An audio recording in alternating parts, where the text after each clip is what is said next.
This is Dragonapot, and I welcome you back to my channel. Today, we're continuing the video series World Building a la Mode. Today, we're going to be covering setting the foundation, because as we know, no building, and definitely no world, can survive without a strong, sturdy, and detailed foundation. So when discussing this, the first thing you need to figure out is, 1, what tools do you want to use while developing your world? 2 that I highly recommend, neither of which have sponsored this video in any way. First off is Dawn of Worlds. It's a free PDF download. Someone has figured out how to make world building a game that you can sit down with your friends and in an afternoon, start to finish, have a completely functional, feasible, detailed world that you can then play in, or write a story in if that's your preferred end result. The second, with Dawn of Worlds, they encourage you to map out everything that you're doing. I highly recommend a program called Inkarnate or Inkarnate.com. They are a wonderful resource. I will put links in the description below for both of these. Inkarnate has both a paid or free subscription. Depending on your budget, they are fantastically priced. I would recommend them to anyone. So the first thing you need to decide, regardless of what mediums you're using to develop your world, is you need to decide what scale or size are you telling your story in that you'll need to have detailed out for your players to interact with. Are you telling the story on small scale of a town or a city?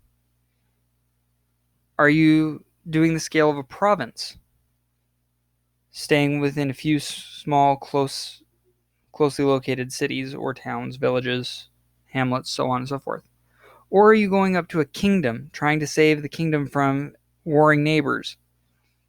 Are you going to a continental scale where you have several kingdoms that you're interacting with and traveling between? Or does it span an entire planet that you're having to interact with, change, deal with politics, so on and so forth? Or are you doing a mild sci-fi where you're going interstellar, traveling between inhabited planets within closely located star systems? Or are you going on a galactic scale like Star Wars, where you're encompassing the entirety of a galaxy that is mostly, if not entirely, explored, charted, claimed by different kingdoms, empires, so on and so forth? Or are you expanding even further to intergalactic, where you're traveling between 3, 5, 12 different galaxies and interacting with all of the species therein?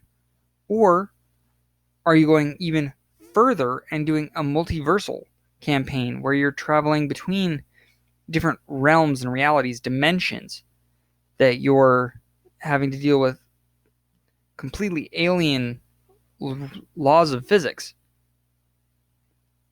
This will affect how you lay things out, dependent on how you're choosing to tell your story and have your players interact. So the next question is, figure out where you want to be in your debate between magic versus technology. I like to use a scale ratio. In this case, I'm demonstrating a 1:6. For example, if you're doing a steampunk, maybe you want a magic of 1 where it's little to non-existent, and a technology of about 3 where you're dealing with primarily steam and clockwork. Or are we dealing with more of a traditional fantasy where the magic is at a 5, accomplishing great wondrous things, but your technology is only about a 2 with swords and spears, bows, axes, maybe gunpowder? Or are we dealing with a Star Wars type campaign where the magic is more of a 4, accomplishing great things, but it has limits? And the technology is up at a 6, where you have hyperdrives, lightsabers, vibroblades. This is completely up to you. However, defining it early on gives you a chance to set boundaries and set a consistent theme of where and what your players can accomplish. The next topic of conversation is major locations. Where are your players going to get things? Where are the major economic centers? Whether those be shops, worlds, cities, however they may be in your depending on your scale, where's the center of economic power? Are there locations of magic? If it's present, who are they going to? Where are they getting it? Is it a limited resource? Is it something that's everywhere? Where are the slums?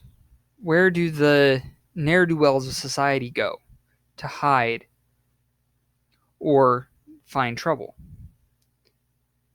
Whether these are bars, again, they could be slum planets, neighborhoods.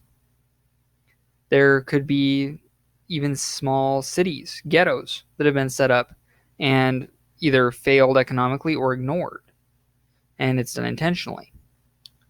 Where are your players getting their food supplies? Where do the inhabitants of the world, do they grow the food locally or is it shipped in? Is there a farming village that they're living in, or are they in a major metropolis that's only able to produce a small fraction of the food that it needs to survive? Where do your players go to collect bounties or solve problems? Where are the bad guys located? Is your world largely unexplored and all they have to do is wander out into the woods to find creatures that are threatening society? Or do they have to go looking for travel routes that are being bombarded and harassed? Are the bounties they're searching for simply hiding in plain sight? Where do your players go to maintain their equipment? Again, if you're in a fantasy setting, where are they getting their swords, bows, armor repaired, maintained, or replaced if necessary? Where are they getting their boats upkept, their wagons, wheels checked on and replaced if necessary? Where are their starships getting their engines checked? Where are they getting fuel? These are things that you want to keep in mind while developing your world so that you know, where are they stopping? Where are they going? Why would they want to stop here?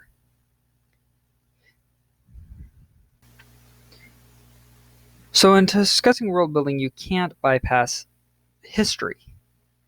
It's part of everyday life. How did things happen? How are things happening now? Now, the first question is, how is it taught from one generation to another? Is it presented in the form of plays and historical playwrights, whether strictly historical or presented in context of whimsy? Do they keep track of major battles and strategical victories and defeats? What technologies were and are available? When did the wheel become a common use with wagons and carts? Were combustion engines ever developed, and how prevalent and available are those? What's their access to magic if it's part of your world? Or communications? And on top of that, have any of these technologies ever been banned or disallowed for any reason by rulers or governments or by social traditions? The next topic of discussion has to be population. Who lives in your world? Whether these are traditional humans in all of their varieties, or maybe you prefer the fantasy with goblins, elves, dwarves, dryads, satyrs, fauns. Or perhaps you prefer the little folk of gnomes, halflings, fairies, or maybe something more alien.